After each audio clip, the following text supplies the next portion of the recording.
Award বাণিজ্য এই ব্যাপারটা, এই টার্মটার সাথে আমি পরিচিত না, এটা আমি আগে শুনিনি। I don't know what to say about it.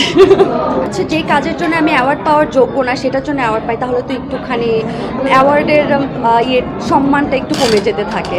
ও, প্রথম অ্যাওয়ার্ড, সেটা তো আমি কান্নাকাটি করেই শেষ হয়ে গেছি। প্রথমবার অ্যাওয়ার্ড পেয়েছে, সেই অ্যাওয়ার্ড এখনও আমার বাড়িতে আছে এবং বড় করে একটা ছবি আমার রুমে টানানো আছে।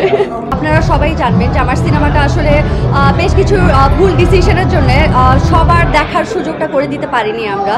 অনেক আশা ছিল, এতদিন পরে সিনেমা করেছি, সবাই দেখবে, কিন্তু সিনেমাটা এত ভালোভাবে চলেনি। এখন যখন সেটার জন্য আমি রিকগনিশন পাচ্ছি এবং অ্যাক্টিংয়ের জন্য আমি সেটার অ্যাওয়ার্ড পাচ্ছি, এটা খুবই ভালো লাগার একটা ফিলিংস, আনন্দ লাগছে আসলে। আজকে অ্যাওয়ার্ড পেয়েছি হচ্ছে আমি শ্যামা কাপের জন্য। লাস্ট ইয়ার আমার সিনেমাটা রিলিজ হয়েছে, আর নিজের কাজের জন্য, নিজের অ্যাক্টিংয়ের জন্য যদি অ্যাওয়ার্ড পাই, এটা খুবই ভালো লাগে। আজকে আমার খুবই ভালো লাগছে। 3টা সিনেমার কাজ আমার কমপ্লিট করে বসে আছি। সাইলেন্সটা হচ্ছে অক্টোবরে আই গেস রিলিজ হবে, ডেটটা এখনও অ্যানাউন্স করা হয়নি, সেটার জন্য ওয়েট করছি। মানিক ভাইয়ের সাথে, মোস্তাফিজুর রহমান মানিকের সঙ্গে একটা সিনেমা, আরেকটা করেছি আমার তানভীরের সঙ্গে, সেগুলোর জন্য আমি ওয়েট করছি। তো হচ্ছে বাণিজ্যিক সিনেমা কিংবা আমি হচ্ছে আর্ট ফিল্ম করবো কিংবা কমার্শিয়াল ফিল্ম করবো এভাবে ভাবি না।